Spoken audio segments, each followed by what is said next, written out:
Good morning, everyone. Having been so warmly welcomed by that recording, all I have to say is all protocols observed. I think we'd all agree that we had a wonderful day yesterday. The stage was set by a keynote address that inspired us all, and we had a day of rigorous, relevant research presentations and engaging discussions and discourse thereafter. Today promises to have more of the same. This morning's keynote address was delivered by Prof. Tatyana Deryugina, on the highly relevant topic, Resilient Societies Developing Effective Policies for Natural Disaster Mitigation and Adaptation. This will be followed by a question and answer session. We'll then have our break, after which we'll break out into our final two panels for the conference on the environment, and the other will be on finance. So we're looking forward to another morning of great discussions. And so without further ado, without further delay, let me ask Dejanay Marshall to introduce today's keynote speaker. Give her a round of applause, please.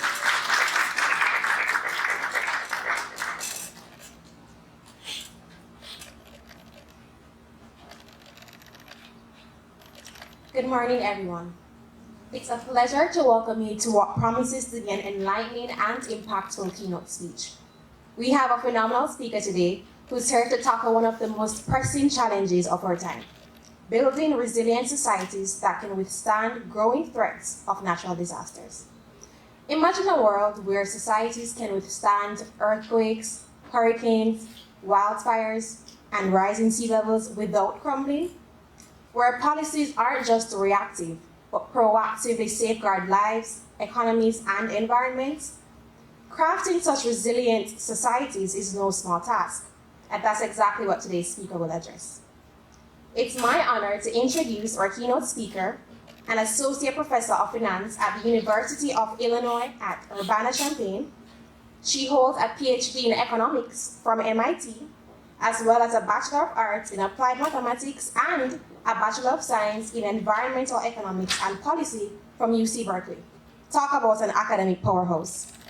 Her research is both extensive and impactful, spanning topics like the long-term economic effects of Hurricane Katrina, the hidden costs of air pollution, and how farmers adapt to climate risks. Her work has been featured in prestigious journals, including the American Economic Review, and has attracted coverage from major media outlets, such as The Economist, The Wall Street Journal, and Bloomberg. She also serves as a co-editor at the American Economic Review, Insights on Environmental and Energy Policy and the Economy. Today, she'll be sharing her insights on a topic that's more relevant than ever: resilient societies, developing effective policies for natural disaster mitigation and adaptation. As natural disasters become more frequent and severe, understanding how to craft effective policies isn't just important, it's essential. So without further ado, please join me in welcoming Dr. Tatyana Deryugina.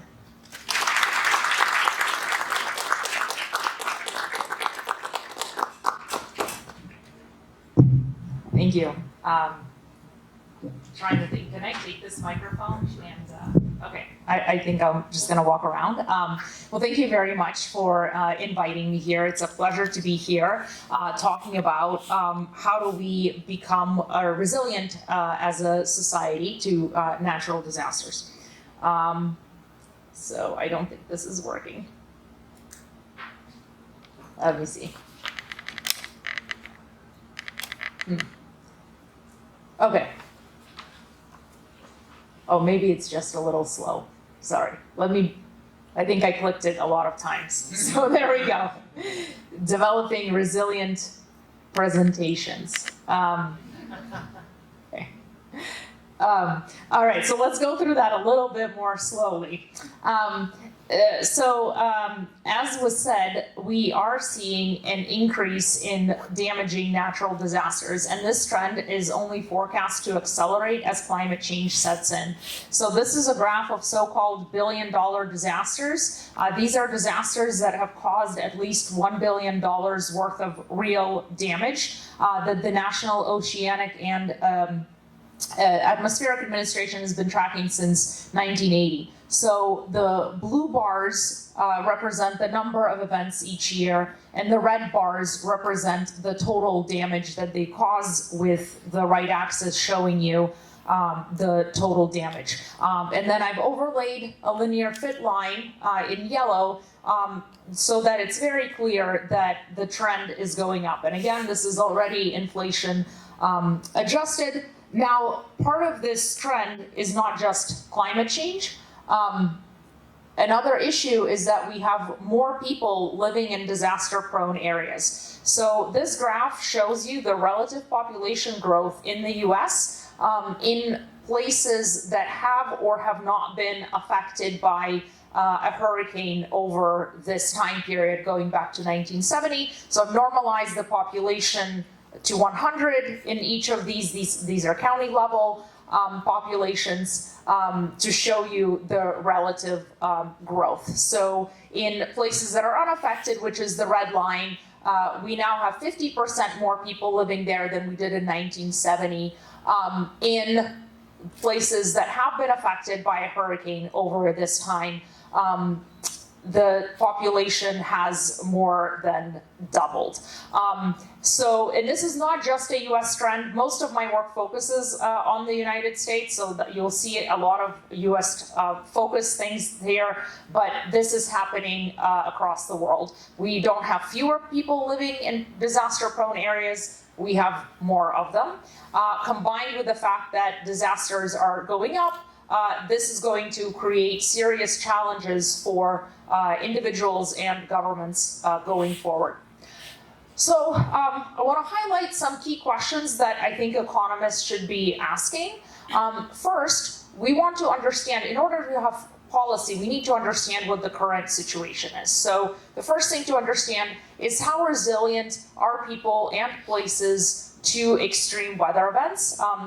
And I'll talk about what we know about that today. It'll be mostly focused on richer countries, and I'll talk about why that is as well. And we want to understand this both in the short run and the long run. And the short run is in some ways not as challenging, because disaster is such a sudden event that you can count how many buildings were destroyed.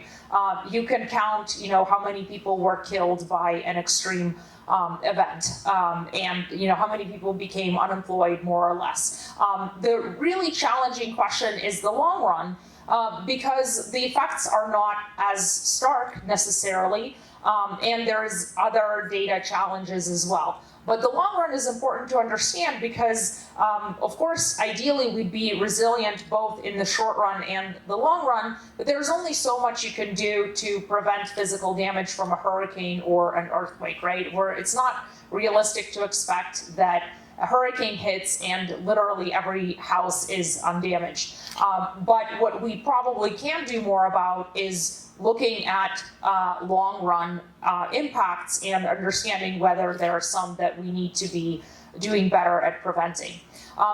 So then, of course, once we've measured the resilience or lack thereof, we want to understand why is it there or why is it not there to craft policy to fix it. And finally, of course, the billion-dollar question is how can we improve resilience, both with ex post and ex ante policy. And these things are also listed in order of what we know. So we know the most about existing resilience. We know less about why it's there or not. And I would say at this point, we know very little about how can we improve it, and more research there is needed. So if anybody is interested in studying these events, there's a lot of room for doing that. I want to talk about what I think is really important when it comes to studying the effects of natural disasters, and that is the data that we use. I think for a long time, the literature was based on less than ideal data, and partly data are what they are. They're difficult for us to create, so I'm not, blaming people who have written papers like this, and I've written papers like this, but really we do want to make sure we're using good data. And this is a challenge for asking these questions in lower income countries where the kind of data that I'm going to talk about might not exist or might be very difficult to get. But I would say that it's important for us as academics to try to encourage these data to be created if they don't exist already, because as you'll see, if we don't have the right kind of data, we're not going to be able to get the right answer, and if we don't have the right answer, we can't craft the right policy. So the first point I want to make is that the average effect of a disaster on a place could be very different from the average effect of a disaster on a person.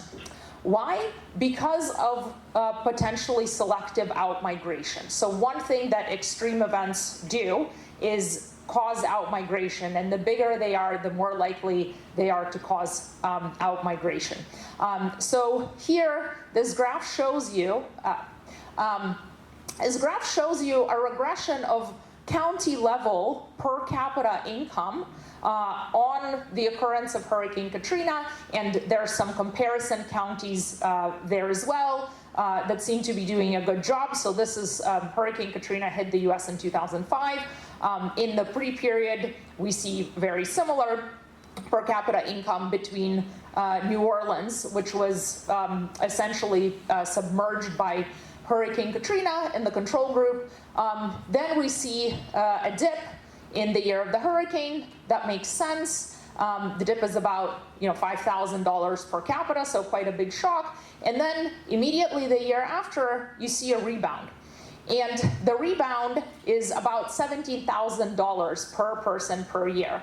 So if you were using this to say what happened to incomes of Hurricane Katrina victims, what this would tell you is, well, they went up by $17,000 per person. These are US dollars. Average household income around that time was maybe around $50,000. So this is a huge increase in relative terms. And then, the increase kind of seems to die down, right? So this would be a very puzzling picture. Why did incomes go up so much? And right after the storm, and then why did they fall? And the problem is you could tell some, stories about economic supply and demand and maybe wages going up, but the right answer is that people outmigrated. So a lot of people left New Orleans in the aftermath of the storm, and they were disproportionately lower income people, because if you were richer, you could afford to stay, even if you didn't have a job or your hours were cut and so on. If you were lower income, you had to leave and find a new job, and also your home was more likely to be inundated. So this is really a story of selective outmigration, and then people were coming back, and this was falling. So if you don't have person-level data, you're not going to be able to get the right answer as to what happened to income. So you want to be able to identify people who were exposed to the disaster and then follow them over time, regardless of where they are. So it's not enough to just look at the people who stayed. You want to know about the people that left. Now, does this mean that we should never do place-based estimates? No. There might be some studies for which it is useful to have place-based estimates. If you want to know kind of what's happening to municipal finances of a particular county, of course, then you want to do a place-based study. But if you want to do a person-centered assessment in terms of what happened to the victims, you really need longitudinal person-level data. Sorry. Okay, and then, so suppose you have longitudinal person-level data. Are you set? Well, not if the data is surveyed, because another issue, a major issue with studies of natural disaster victims is differential attrition, where people who are affected differently are also more or less likely to respond to your survey. And the most likely pattern is that people who relocate after a natural disaster are likely harder to track. imagine if somebody scatters, across the country, how do you then find those people to resurvey them? It's very hard. And they might also experience different impacts compared to those who remain in place. So if you're only basing estimates on people who stayed in place, you might be missing a bigger chunk of the effect, positive or negative. And then people who are affected more negatively are likely harder to track down regardless of where they move. Now, the problem is this is impossible to kind of prove, right? Because if you knew how much more negatively they were affected, you could, of course, adjust your data. But every disaster is a little bit different, so you never know. So really what we should be aiming for in studies of natural disasters is to use administrative data. And again, I know this is a hard ask, but I do think that the problems with not using administrative data are just too large to draw reliable conclusions. Administrative data makes it easier to identify those living in the area pre-disaster because, of course, you want to make sure that you have the right set of victims. And then it's also easier to follow people over time regardless of where they move. So in my work, I've used administrative data from Medicare, which is US health insurance for the elderly, and I've also used administrative tax data. Again, not easy to access, but I think well worth it to have a more precise answer. And as a bonus, using these administrative data often gives you more statistical power than a survey that just has, a subset of people. Now, can I prove that your estimates are definitely biased? If you're not doing this, well, no, maybe somehow they line up, right? If there's no heterogeneous treatment effects, if there's no differential attrition, then even non-administrative data can work. But I think, especially for very large disruptive events, that's going to be less likely. Okay, and then the last thing that I think is very important to move toward is geographically granular data. So some of the most popular data sets for studying the effects of natural disasters have been SHELDAS, which is a US database that reports events at the county level. There's about 3,000 counties in the United States, so they're pretty big geographic areas. And then there's also MDAT, which reports events at the country level. There's other smaller data sets, but these are still fairly popular. What's the problem? Well, the problem is that most disasters only directly affect a small fraction of the population. So here's a satellite, and I'm sorry this might be a little bit hard to see, but this is a satellite-based measure of a big flood in the US in 2015. And so the light blue is areas that were actually flooded. And basically, there's this is Arkansas, this is Mississippi. So if you think about the scale here, like these are entire states, and these blue things are just dots in the middle of some county. So even at the county level, it's very rare to have 100% of the population affected, or even 50% of the population. It might be 10%, it might be even smaller. And so then if we're using county level measures of impact, we're gonna mix victims with non-victims. Now, there might be spillover effects and so on, but basically those estimates that use geographically coarse data are going to conflate direct effects, any spillovers, and also null effects. So the most likely outcome is that the treatment effects that you estimate will be too low for what's actually happening to disaster victims. Okay, sorry, I keep messing up which button goes forward and which button goes back. That's why it's flipping. I'll try to keep my hand on the same button.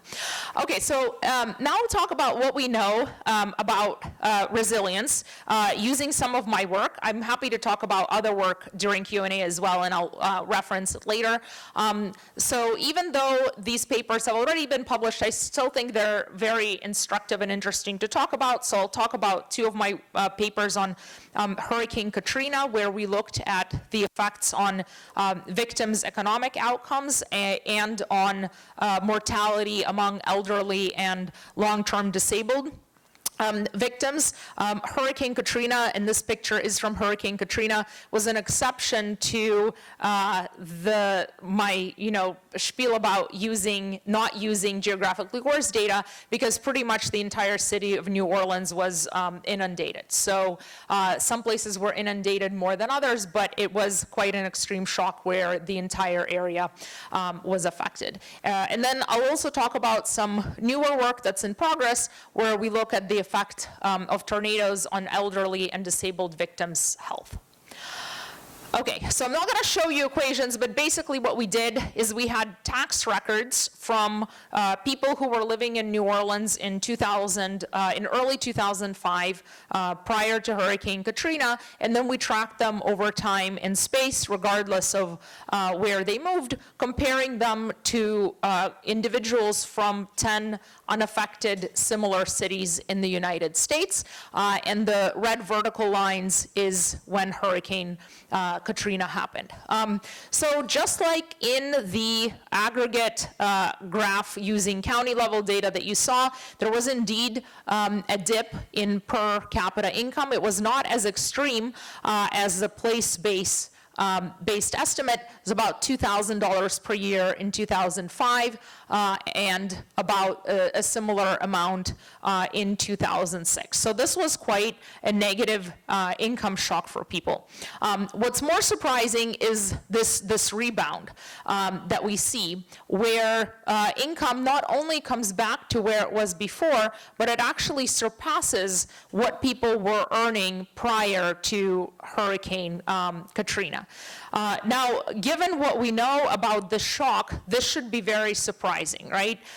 People were scattered. The city of New Orleans itself took quite a bit of time to recover and rebuild, and yet individuals were doing better. So we break it down in the paper into two components. The first is prices. So real prices in New Orleans went up, partly because so much housing was destroyed. And so some of this income increase is just compensating people for higher costs of living. So it's not a real income increase, it's a nominal income increase, but there's also a lot of real increases in here, and they come from people relocating to other areas. So basically the reason that Hurricane Katrina raised incomes in the long run is because it pushed people to leave New Orleans, which naturally raises kind of a follow-up question of why were people living in New Orleans in the first place and earning less money. And here it's important to note that this is really about economic outcomes and not welfare. So of course, the flip side of this is to say people really valued living in New Orleans to the point that they were willing to sacrifice a good amount of income to remain there. At the same time, we also saw an increase in non-employment, 4 percentage point increase in people having no labor income, which also dissipates quite quickly. A theme that is true in the United States is that social safety nets become very important in the aftermath of natural disasters, and not just disaster aid, but non-disaster specific social safety net like unemployment insurance, like disability insurance, like Medicaid, which is health insurance for low-income individuals. So the share of people that received unemployment insurance skyrocketed. Some of this was special unemployment insurance for disasters. We also saw a long-run increase in self-employment income, and we also saw people increase their retirement withdrawals, which is another safety buffer in the US system, in that after a federally declared disaster, you can take some money out of your retirement accounts penalty-free. So we saw people taking advantage of that, and then we also saw people move into Social Security disability insurance, although this was a temporary effect. So people who could not find work also relied on this social safety net. Then, of course, we don't just care about the average effect, because it could be masking some important heterogeneity. So maybe half of the people, were better off by $4,000, and half of the people were losing income. So we split up the sample based on whether you were in the worst affected part, slightly less strongly affected, or if you were in an area that basically received, so this other area that basically did not have very much flooding at all. And we did see heterogeneity in short-run impact. So if you were in the worst hit areas, your income drop was nearly double the average, $4,000. And the probability of non-employment was also substantially higher among people who were in the worst hit areas. But then as far as long-run impacts, we didn't see much differences. So maybe people in the worst areas didn't gain as much as people in the less badly hit areas, but they all gained pretty sizable income per capita in the longer run. So it doesn't appear that, at least in this case, there were long-run kind of losers. Now, does this mean that people in the US are just resilient to every disaster, and every disaster is going to raise long-run incomes? No. So another thing to note about New Orleans is that it was a city in relative decline. And in fact, one of our predictions of this work was that if a place were to hit if a hurricane were to hit a place like Houston, which was generally a growing and thriving city, the impacts would be worse. And indeed, studies by other researchers have confirmed that Hurricane Harvey, which hit Houston in 2017, does appear to have created some negative long-run effects. What this research really teaches us is that the place, it really matters what kind of place gets hit. And that at least in terms of purely economic outcomes, people that are in a more prosperous area when a natural disaster occurs are likely to be worse in the long run than people that are in a less prosperous areas, again, from an economic standpoint. The question of utility and welfare is a much more challenging question that we don't really have an answer to. So then we proceeded to study the effects of Hurricane Katrina on mortality using a sample of Medicare beneficiaries. These are individuals age 65 and older that were living in New Orleans prior to the storm. There's also about 20% of these individuals are long-term disabled. And here we thought, okay, maybe for incomes, we found long-run increases, but there is no way that there were long-run decreases in mortality, because this was really a traumatic event, especially for the elderly. The majority of individuals who died in the immediate aftermath of Hurricane Katrina were the elderly, because they were physically less capable to escape. They were less able to have cars, swim, and so on. And indeed, we found that in 2005, the year of Hurricane Katrina, mortality among this population went up by half a percentage point. But then we were also interested in sort of scarring effects, right? So maybe the stress of the disaster leads to more heart attacks later on. And instead, what we found is that mortality actually went down, right?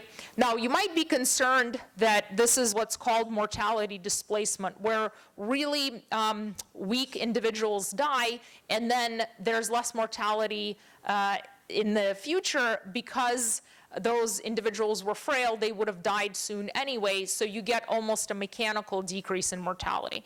So to check against this, we plot the cumulative mortality, which is this dashed line, which takes into account how many people died in total. And so, prior in 2006, 2007, you can't really reject that total mortality has not changed. So that's consistent with mortality displacement. But then, starting around 2009, cumulative mortality is substantially lower. And so what this means is that even though Hurricane Katrina led to so many extra deaths in the year of the hurricane, the gains in survival were so large that they offset this initial increase. So this is not conditional on surviving the hurricane. This is including the mortality impacts of the hurricane. And again, the explanation that we found for this surprising fact is that individuals relocated. And specifically what we found is that people who moved to lower mortality places themselves experienced lower mortality subsequently. And we did a bunch of tests to rule out selection and so on. So this was not just healthy people moving to healthier places. There seems to have been a causal effect. So again, all these findings first showed us the fact that overall people seem to have been resilient to this hurricane. We did heterogeneity analysis here too, and we didn't find any group that was negatively affected in the long run in terms of mortality. And it also, again, underscored the importance of place in determining outcomes, and not just the disaster event itself. Okay, so now I'm going to talk about work that's ongoing, and then I'm going to summarize some lessons and some open questions going forward. My co-author and I are currently working on understanding the impact of natural disasters on long-run health. So one thing that Hurricane Katrina has taught us is that the area that's affected really matters, and so now we're trying to broaden our scope to include a lot more natural disasters, because to us, we get a lot of important lessons from Hurricane Katrina, but one of those lessons is that every disaster is unique, and we better estimate our effects in multiple disasters. And so we've been working on getting really granular data on where natural disasters hit. So the flood data that I showed you, we didn't create it, but we've been working with it to really hone in on whose home is actually flooded and who just lives nearby. We did something similar with tornado path data that tells us not just where the tornado line starts and stops, but the entire path, including its width, that was put together by people at the National Weather Service. And we merged these with Medicare beneficiaries' 9-digit zip codes of residence. So a 9-digit zip code is very, very granular. It could be as little as just a handful of houses, or if you're in a big city, one building will have its own 9-digit zip code. So this is almost address level data, not quite address level. And then what we can do is, because these are administrative data, we can track their mortality, healthcare utilization, and healthcare spending in the aftermath of the tornado, again, regardless of whether they stay put or move. We're going to compare this to unaffected beneficiaries living in the same state, but not in the same county, partly because we're interested in measuring spillover effects to nearby individuals that are not themselves directly in the tornado path. And so we're also working on similar exercises for wildfires, where we have good data on each wildfire perimeter and floods using data that I've already showed you, but for many more floods. Okay, so these are our estimates. These for tornadoes, these are at the monthly level. So on the x-axis here, it's the number of months since exposure, and the effect is on the y-axis. So this is what happens to mortality for individuals who are on the tornado path. There's clearly an increase in mortality the month of the tornado. We've benchmarked this against mortality estimates of the tornadoes themselves, and it looks like this entire increase can be explained by fatalities that we already know about. What I mean by that is these people are already getting counted among the victims of tornadoes. They're not people who are showing up with a heart attack who can't easily be linked to the tornado impact. And then maybe if you squint, there's a little bit of a persistent effect, and it is statistically significant in at least the 10% level, maybe not the 5% level. But for the most part, we really don't see any longer run impacts, which was actually a bit surprising to us because, again, now we've honed in on individuals who we're pretty sure were in the tornado path, and maybe their home wasn't completely destroyed, but it was severely damaged. These are also, you know, elderly and pretty vulnerable people, but they don't seem to experience an increase in mortality. And we don't see much heterogeneity in this impact either. Okay, what about spending? For spending, we see more persistence. So in the year of the tornado, spending goes up by about $200 US per person. So that's a non-trivial increase. And then in the subsequent months, we do see some persistent impacts, suggesting that tornadoes do have health impacts in the medium run. But then about 6 months after, we're sort of back to baseline levels of spending. So we are finding some persistence, but not a lot, in the sense that people aren't still suffering from higher health expenditures years down the line. Then here are estimates for spillovers. So these are people who are within 200 to 500 meters of the tornado. We draw a little buffer because there's some uncertainty in where the 9-digit zip codes are exactly. And basically we see no evidence of spillovers, neither in mortality nor in spending. Maybe there's some suggestive evidence here in the month of the tornado, but it's not statistically different from zero, and the point estimate is very small. So this, to me, again, reinforces this idea that we really need to be honing in on the disaster victims themselves, because if we did this study using county-level data on a tornado hit this county, we wouldn't be able to pick this up, because this is a very small share of the overall county area. We'd probably get a zero for the mortality impact, but there is in fact both a mortality and a spending impact for people who are in the tornado path. Okay, so now what do we do with all these estimates? This is about understanding where does the resilience or lack thereof comes from. The first obvious part of the picture is disaster aid. And this is both obvious, but at the same time, a challenge. The US has an extensive disaster aid system, and that could have played a role in the resilience that we observe, both in the short run and the long run. But we don't have a lot of direct, great evidence, because disaster aid is usually given to more severe disasters. And so comparing disasters with and without aid is going to get you into all sorts of trouble. I think some of the best evidence we have on this is a paper by Justin Gallagher and co-authors that finds that victims of tornadoes that received disaster aid fared better than victims of tornadoes that did not, despite the former having more damage. Now, the reason that this works is because you'd expect the bias to go in the other way, right? Places that got aid should have been more affected, and so they should have done less well. So the fact that they're doing better suggests that disaster aid plays a role. But unfortunately, because they're not comparable, the places that did and did not get disaster aid, you can't say anything much more than that other than aid matters. And that maybe is not particularly interesting, because we would hope that it does something.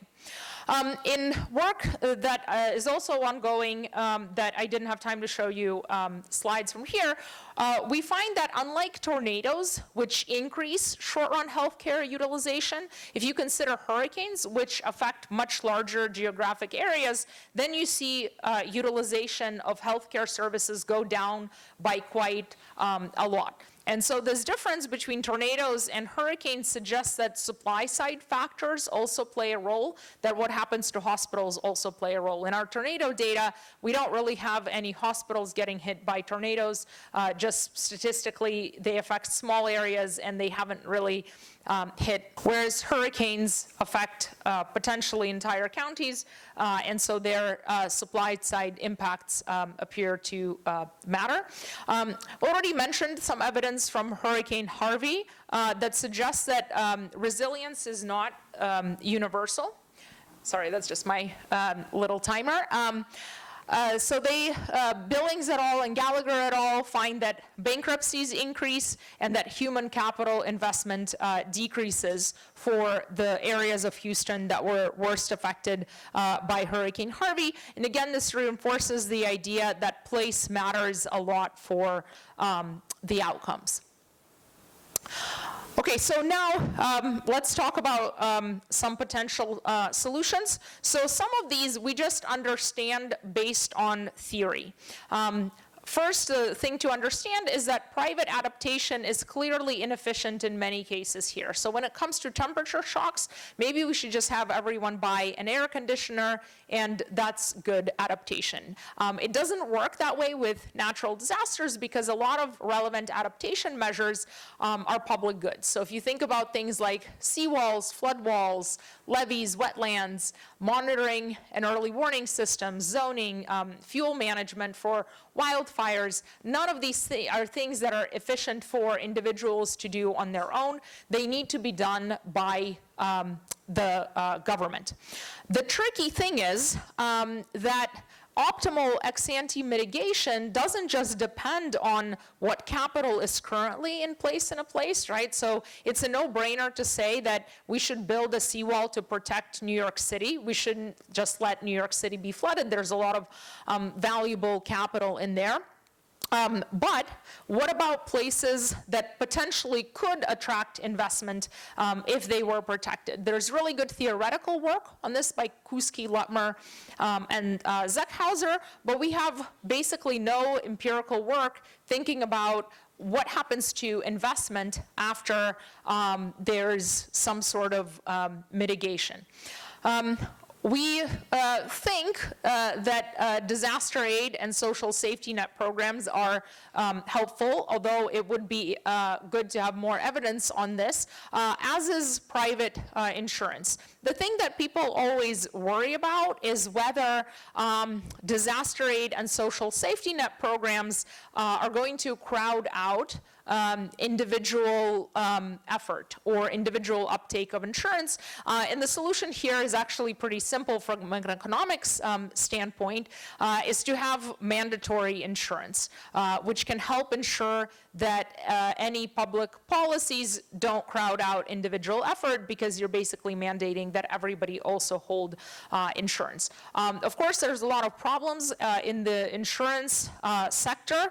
Increasingly, insurers are reluctant to stay in the highest risk areas. Part of that is due to bad regulation of the market, but part of that is due to insurers themselves potentially not being sure whether they can adequately price these risks and potentially having too high cost of capital to profitably provide insurance in this area. So any mandates of insurance would also need to be coupled with reforms.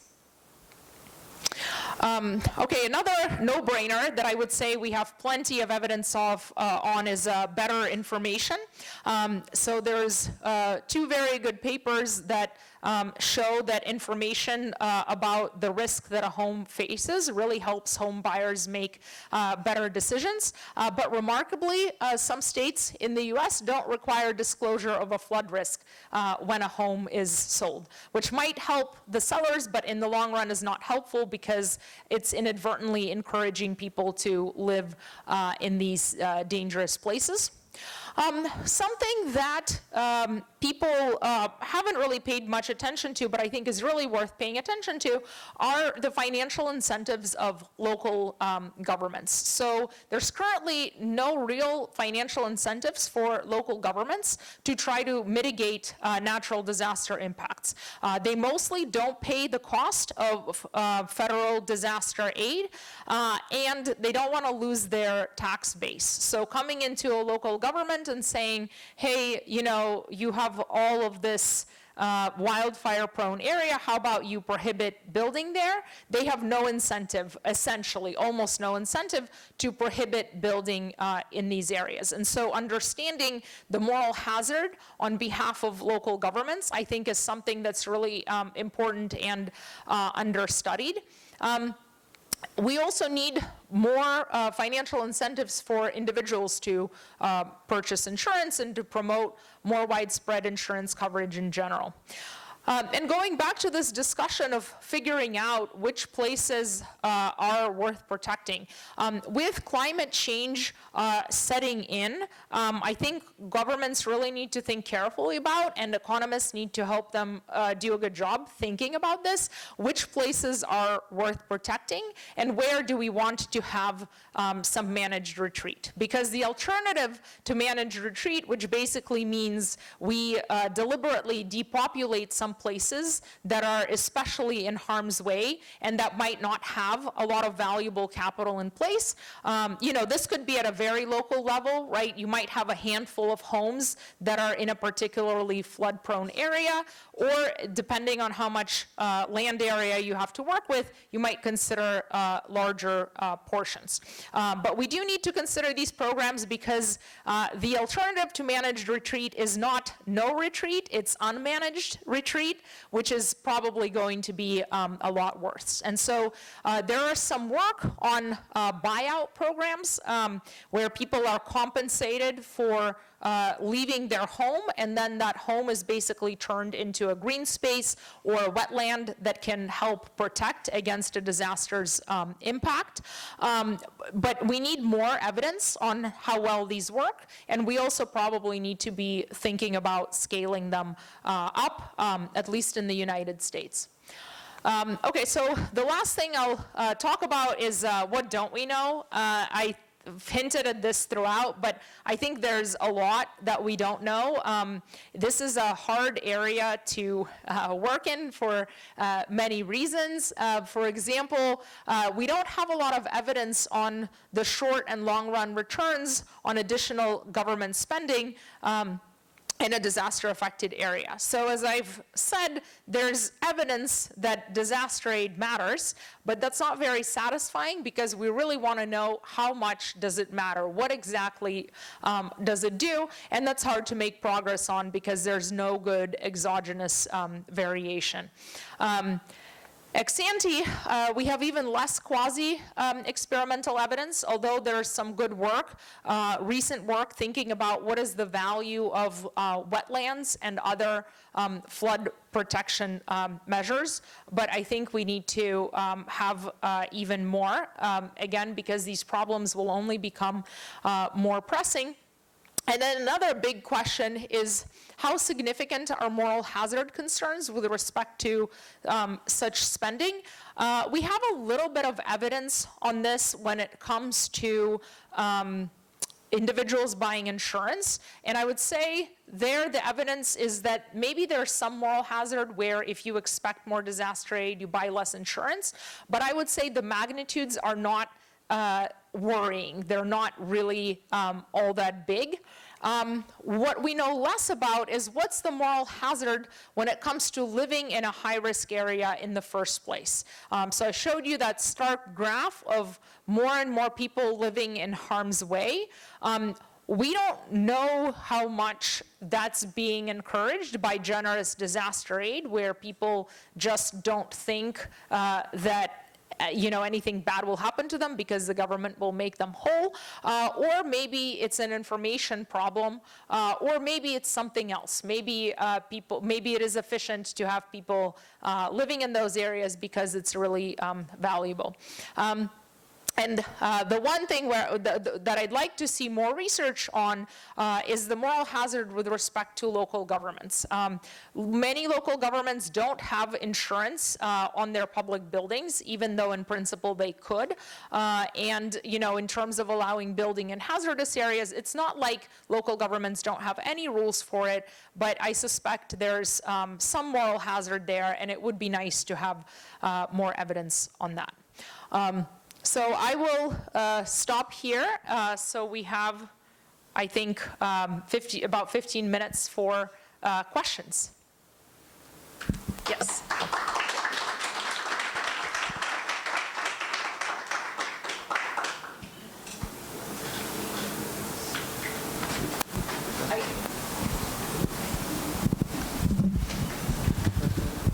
Thanks. Hi, so really interesting work. I had two questions. One is just trying to think of how we value stuff as economists. So the protection of a high value area like Manhattan, as opposed to, so I'm from Staten Island, the houses are not as expensive as Manhattan, and in terms of how we value things, because one of the things that we're seeing is that we're essentially putting public money into protecting richer areas, and then the poorer areas not being protected, those people are less able to, to move, to do their own mitigation. That's one. The other thing is, are people, in terms of the information, are people moving into these areas who are even less able to afford other areas? So I'm wondering about with the fact that, if this is a flood area, right now you can go online and see, pretty much the real estate's websites will tell you if it's a flood risk, but I can't afford anywhere else, right? And then do we want to take away the option of those people? So just some views on this. Thanks. Yeah, no, those are really great points. And one thing that I certainly didn't mean to imply is that if we decide, like, here are some high value areas, then we just don't do anything about the lower value areas, right? So I think, I am like a hardcore economist by training, so my kind of preferred thought experiment would be, suppose we went to an area that we decided was lower value for whatever reason, and we said, hey, here's what the cost would be of protecting your area. Would you rather have the cash or would you rather have the protection, right? I'm not saying we should let each area have that choice. That brings all sorts of public choice issues, but that would be the thought experiment of, like, we compare the value of the protection, ideally to the people themselves, to the cost of the protection. And if the cost, is higher than what they would value it at, then you want to have a managed retreat program, I would think, of some sort, and a buyout program, because it is indeed a problem, right? So especially for properties that flood repeatedly, you can't hide the fact. At some point, maybe if there's no, even if there's no disclosure requirement, at some point, like the highest risk properties, people know what they are, and then your home is not worth very much. And this is right now a problem. There's people staying in those homes, continuously getting flooded. They're getting subsidized flood insurance. They can't sell their home, and they're also probably not happy staying there because it's also unpleasant to experience a flood. And that's what I think buyout programs would be good for targeting, is helping those people leave those areas in a way that doesn't make them worse off. Because I do agree with you that there's a lot of particularly vulnerable people in communities that are in harm's way, and we don't just want to abandon them. But I think right now that's effectively the policy that's in place. Like, I don't think anybody's trying to protect those communities, and so if we can push for doing the calculations better and thoughtfully, and then pushing for buyout programs for areas that and possibly also relocation assistance, right? Because some communities want to stay together, right? And we just don't want to say, okay, here, you move somewhere else. I think those programs can be helpful as well. Oh, Gary Lynn. So I had a question about your findings on Hurricane Katrina. So I know the utility aspect's hard to kind of pin down, but I wondered if you thought about, like, separated the people who some people move back, right? Yeah.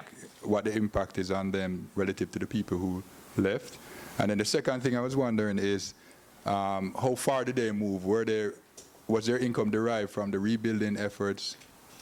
Was that kind of a bump there? Yeah, that's it. Yeah, so just in terms of the statistics, about half of the people left New Orleans the year of Hurricane Katrina in terms of updating their addresses, and about half of those who left eventually came back. So there was a lot of return migration. We see income increases for both groups of people, but as I mentioned, for the people that stayed or came back, a lot of that was just a nominal increase and not a real increase. There's a really great paper by Jesse Gregory who uses variation from a rebuilding program that either offered to buy out people's homes or to rebuild it, and there was some randomness in there. And what he finds is that people appear to have a lot of value for living in New Orleans. So people are willing to give up a good amount of cash, I don't remember exactly how much now, to come back and rebuild in New Orleans. So there's certainly evidence of attachment to place. And I'm sorry, I forgot your second question. Thank you very much for an interesting presentation. So my question was a bit, what you show with your tornado results, that it's probably mostly, just destruction of housing and people don't leave. But of course, Medicare people are above 65, so the other impact could, of course, be that you lose your job, right? So what is your sense that that secondary impact of that you move because you lose your job or these sort of things is large or small? Because, of course, if it's negligible, it doesn't matter, but if it's not negligible, that's a very different, or at least a mix of policy that you'd want to implement in that regard.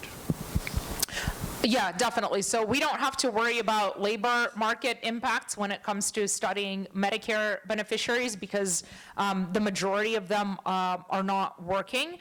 Gallagher, Hartley, and Rowland have some estimates. They also study tornadoes, and they don't have direct estimates of job losses, but they do see what happens to the number of businesses and the sales of businesses, and there's definitely also an impact there. So yes, I agree that those kinds of disruptions are important to consider. I will say that another I think, indirect lesson, I'm not going to claim this has been rigorously proven, of Hurricane Katrina. So in the labor literature, people who lose their jobs because of layoffs usually suffer long-term earnings declines. I suspect the same is not true of disaster victims, partly because their human capital doesn't necessarily depreciate. So it can create short-run unemployment, of course, but then unless you have really massive destruction, my hypothesis would be that it's fairly easy for people to find jobs again because their human capital hasn't been depreciated. Okay, thanks a lot for the interesting presentation. Well, what surprised me was, this strong increase in the long-run labor income. So you have, in the beginning, you have a decrease, which is normal. What do you expect? But there is an increasing and lasting increase in the labor income. So what's the explanation of this? It's just what you said in the beginning. If there is a migration of low skilled, maybe you keep with the high skilled, but then you have people coming back. So why the income increase?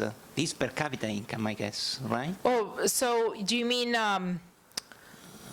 this graph? Yes. This is individual level. So the data here are individuals who were in New Orleans in early 2005. And then we follow them over time. So the composition, you lose a little bit of people because not everybody files tax returns. So even administrative data aren't perfect. But we've done robustness checks to try to see whether this could be driven by non-filing, and it's not. Yeah, so these are individuals. So basically, I think it's actually it's almost $3,000 per year in long-term income increase at the individual level. But I mean, the policy, no, I don't want to be, but the policy conclusion is that when you have so big shock, you increase income. So of course you don't want to have earthquake to increase income, but it's really strange. Yeah, and so I think, again, because New Orleans was a city in decline. And so I think that's part of the reason it was kind of at the bottom of, income distribution. And so on average, people moved to higher income places. And so that's why they got a boost, right? So it's basically, I mean, it is saying that if you shock a place that's doing relatively poorly and you make people migrate out of that place, on average, they'll do better in the long run economically, right? This is not saying we don't account for any destroyed assets here. This is not welfare, right? If people were staying there voluntarily. But I think the implication is yes, like a big shock to a relatively less prosperous place that creates displacement can raise long-run So income. poor are getting out, basically. Yeah, again, not saying this is good policy, right? And actually it raises good follow-on work is to ask, why do people stay? We know moving costs are high, but we don't know why moving costs are high. Is it people lack information? Is it that they just really love their home? Is it family? And so I also have a project looking at the value of a family that I'm happy to talk about offline to understand, maybe this is why people were staying in New Orleans despite having lower incomes there. Last thing, if we can, last one. What are you saying about moral hazard? I think, I mean, the local government doesn't buy insurance because of the low time they are in charge. I mean, there are 3 years, 4 years. I mean, there is not enough time to buy insurance and to be rewarded for the insurance they get. Maybe, yeah. Maybe. I mean, our business school bought insurance against a drop in Chinese enrollment, you could say, and we actually got, you can read about this online, we got paid during COVID. We took out a specialty insurance policy, and you could say the same thing about our dean, well, he's only in charge for so long, but I mean, they managed to accomplish some stuff that's long, they make investments that are longer run, right, that might not come to fruition while they're in charge. So I think they can do it. Maybe. Maybe, yeah. Oh, I just wanted to follow up with the second question. So I was thinking about where the income is coming from, right? So I see that the increase is whether this is a hurricane again, Katrina. Yeah. So whether you return or whether you stay, you have that income increase, right? So then I was wondering if a part of that income increase was because of the rebuilding efforts that, there's construction going on, so that's going to create employment that probably wasn't there before, just for a short while. And so I wondered how far did people move, and was it within the commuting zone and things like that? Oh yeah. So actually, they were pretty scattered, and the way we classified movers are people moving outside of the commuting zone.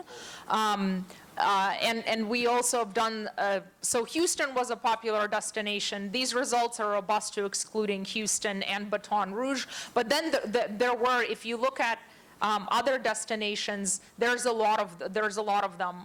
So people did kind of scatter. We suspect they may have gone to places where they have family, but we really don't know. And then some of this, so for the people who stayed, the wage increases were mostly nominal. What happened is that housing prices went up in New Orleans because you had a lot of destroyed housing that didn't get rebuilt. The equilibrium in the housing market changed, and the increase in housing prices was basically the same as the income increase in relative terms. Yeah. Okay, my question is, so I'm originally from Jamaica, but I live in the US. And so my impression is that people in Jamaica were always more resilient to natural disasters. And I want to know if you've seen anything in the broader region, Latin America, Caribbean, vis-a-vis America, more advanced countries, if you've studied or know of the literature regarding that. Yeah, so obviously, I think kind of small island nations have very different considerations from the US, right? It's if you have a big hurricane, it's pretty much always an aggregate shock.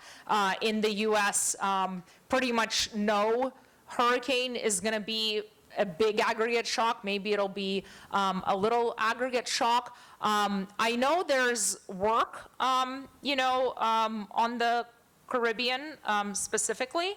But I think it's all ends up being kind of macroeconomic. At least maybe we should ask Eric about this because he's done a lot of this work. I think it's hard to say because even in the U.S., the resilience estimates that we have, there's a growing number of them, but there's also not that many. And I would say the findings are kind of mixed. So it's very hard to say, I'm not sure how easy it is to compare resilience.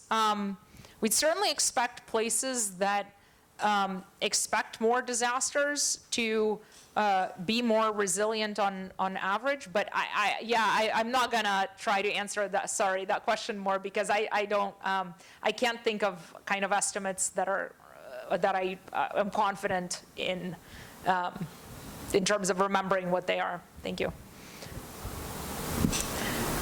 Hi, I'm Manfred Königstein from Germany.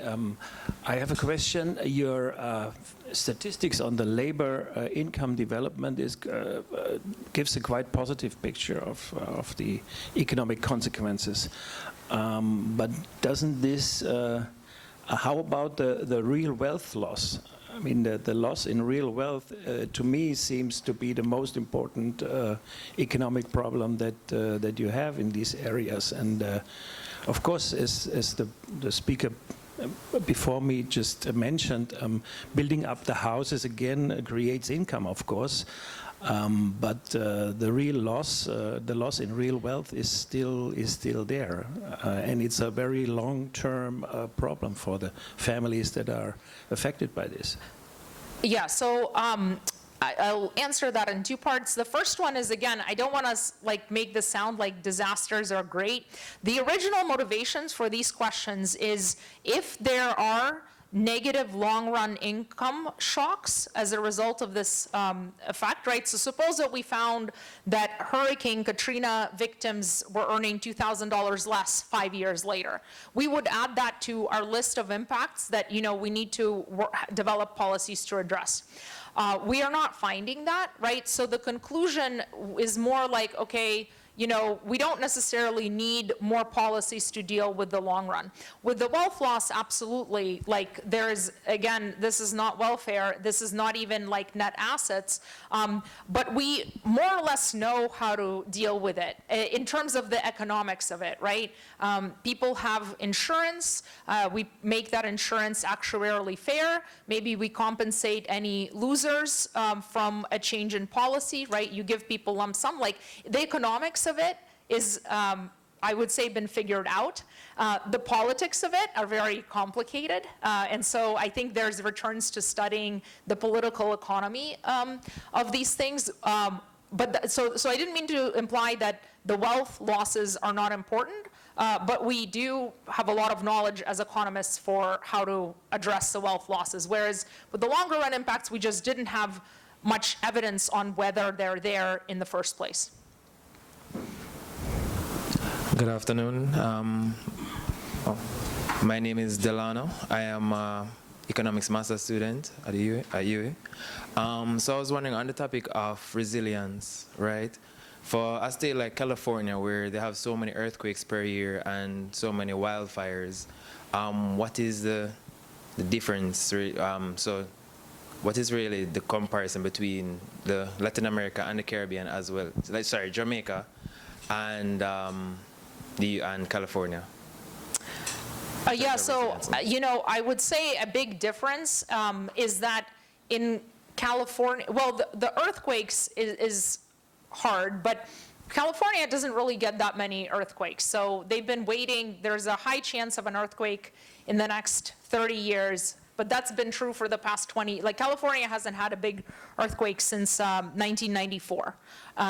So I would say earthquakes are rare, but of course difficult, because if they hit, it's going to be if a big one hits, it's going to be a disaster. Like there's not a lot of places to build that you can escape the risk, or not any places to build where you can escape the risk of disaster. So then you have to think about, I think, building codes and information and incentives to build better. There's also, kind of new evidence on how effective building codes can be.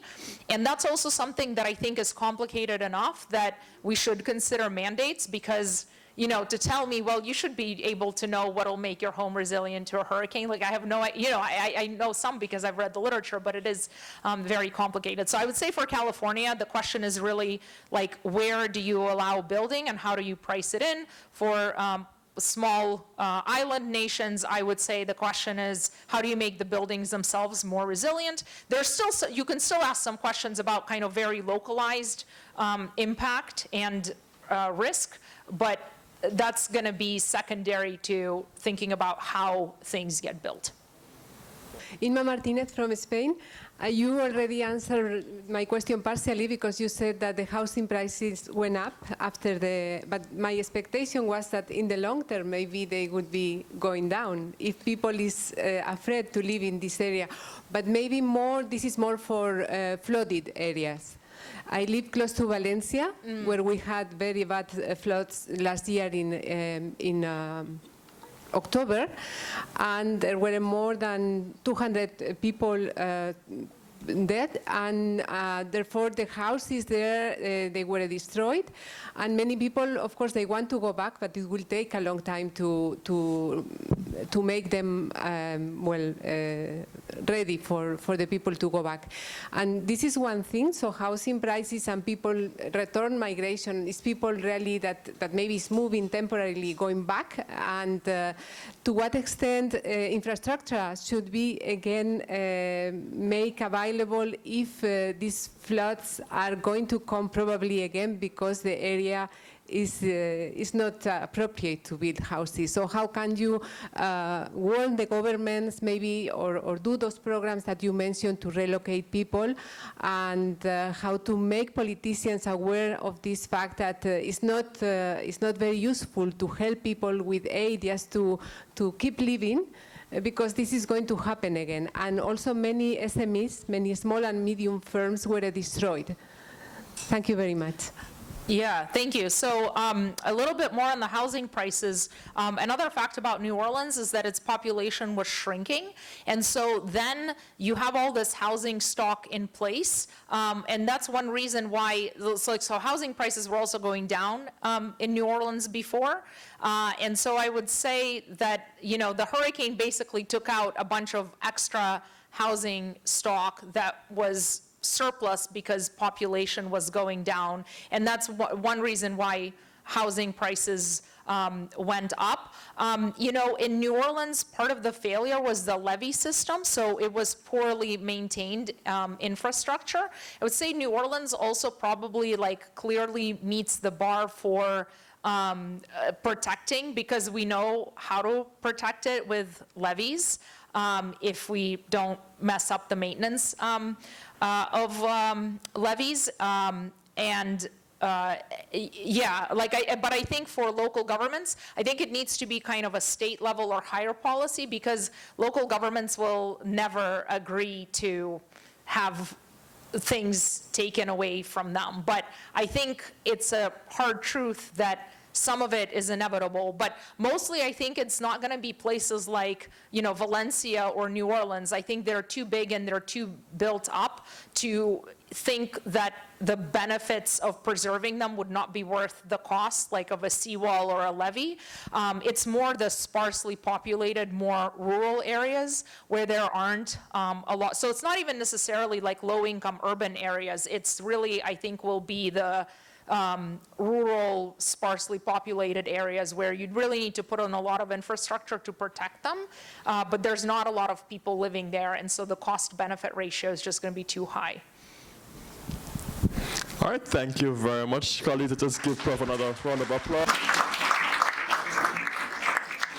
We just wanted to say thank you so very much for flying here to Jamaica and for your excellent keynote presentation this morning. I'm sure we all learned a lot, and there were a number of very surprising conclusions, and I'm sure we're all looking forward to doing that sort of work for Jamaica and seeing the implications for a country such as ours. So thank you so much, and I want to invite one of our master's students, Naisha, to make a presentation.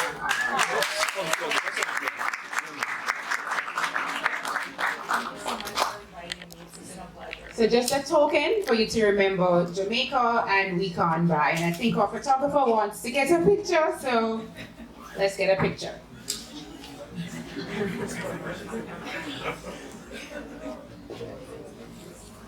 A conference like this takes a lot of work to organize. A lot of different persons came together to help us with this. I want to first give thanks to our university's Vice Chancellor. The room, the facilities that we have been using, they don't come cheap, and the VC waived the fees for the room, and so we want to thank him very much for that, for allowing us to use the room.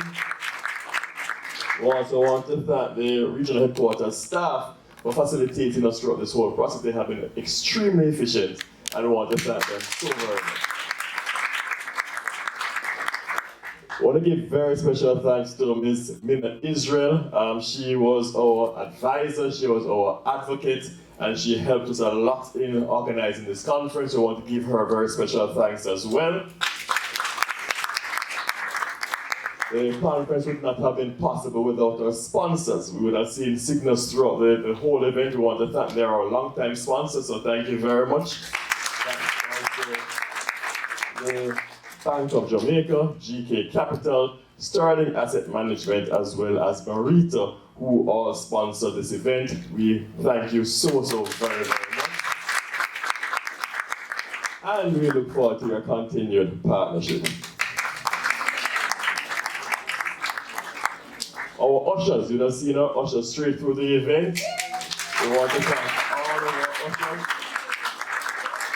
Our ushers, by the way, are our students, and we really are grateful for the service that you have provided and the very professional way in which you conducted yourselves. Our keynote speakers, both the keynote speakers from yesterday and from this morning, set the tone for both days' activities. The presentations were very thorough, they were very thoughtful, and we thank you so very, very much.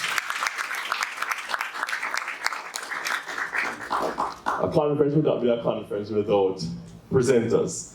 All of our presenters did an excellent job. The papers were rigorous, they were thorough, and we thank you so much. We thank you for coming.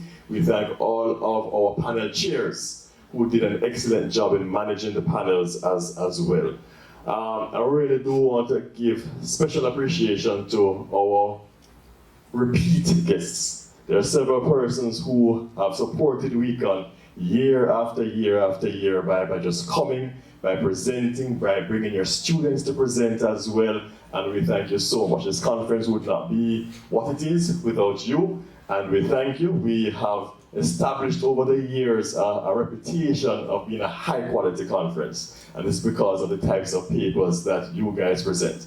We encourage you to continue to support us. We encourage you to continue coming, and we just ask that all of us continue to do the high-quality research work, and we wish you all the best in getting all of this work published as well. So thank you, all of our presenters, all of our chairs as well.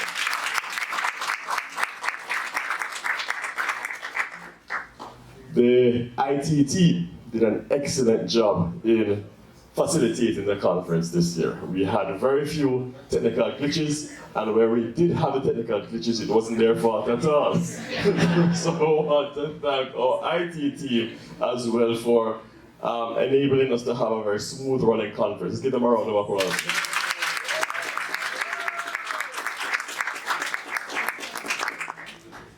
The Department of Economic Staff. WECON is a department event, and the Department of Economic Staff has done tremendous work in having this conference run smoothly year after year after year. So just please give a resounding round of applause to members of staff of the Department of Economics. And finally, I'd like to thank the WECON committee. I'm going to ask all of the committee members to please stand. Dr. McLeod, please stand. Dr. Brackwood is already standing, Dr. Whiteley is standing, where's Dr. Spencer? Dr. Bryan, can you come inside, please? Marshall. Is there anyone else that is here? Please, the committee members are resounding round of applause. A lot of work, and they have been working on this for an entire year. Thank you very, very much for all the hard work done. And of course, I could not end without giving Dr. Brathwaite very special recognition for all the hard work that he has done. And last person I want to thank is our tireless and fearless leader, our head of department, Dr. Patrice.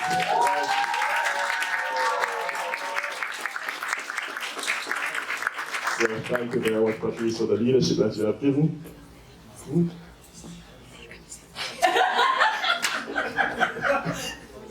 And last but not least, we have to thank our students who have supported us throughout this conference and have asked very good questions throughout the conference. Thank you very much. Thank you very much for this.